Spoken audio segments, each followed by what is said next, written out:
Martha Muhwezi is a program officer with the Forum for African Women Educationalists, and she's live in studio with me right now. Thank you for your time this evening. Thank you.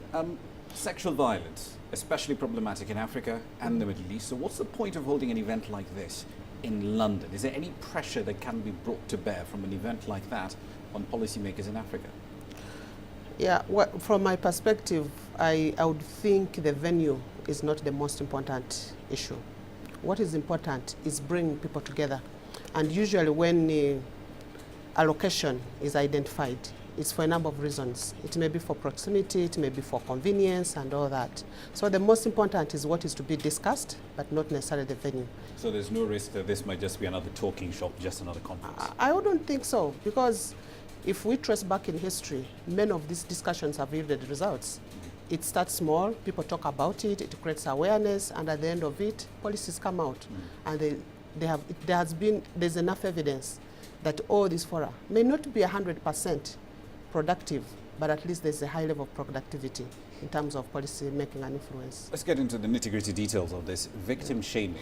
It's a very common element of sexual violence across Africa, and pretty much sexual violence in general. Why does it happen? How can it be stopped? Yeah, I would think why it happens, there could be a number of factors that are responsible for that. And one that I would point out is the law.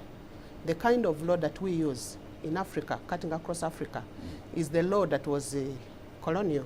And most of the issues that are there, definitely, if you put it like in the African context, looking at issues of rape, they may not look at it as a big deal. Because in some cases, rape is not even recognized as a crime. Exactly.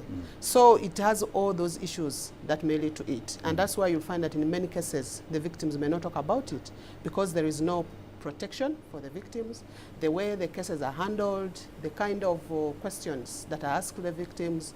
It is more of shame than trying to solve the problem that they're going through. Let me focus on one specific example. This is from Kenya, from the Daily Nation. It published a letter on the 4th of June, and the author of that letter argued, and I'm quoting here, "I would ban all such skimpy dressing and prescribe caning for those caught violating such a dress code." Now, when media normalizes opinions like this and gives them a platform that makes them seem legitimate, isn't the media part of the problem? In many cases, yes. In some cases, no. Because when something happens, how the media reports it also determines whether it's going to create a positive impact or a negative impact. So when it is reported like that, it's looked at it as if you are trying to victimize somebody. You're looking at it as if there's some crime somewhere. You're not looking at it from the positive, and you're not being analytical of the issue. So how you report it also determines the kind of impact that you are creating on the masses. Yeah. Right.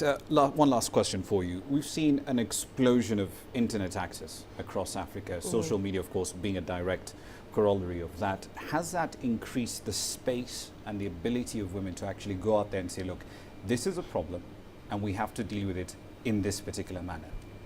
Yeah, I think it has, but not to a very large extent. Because when you look at the woman that is mostly affected, is the rural woman that may not have access to the media or to the social media.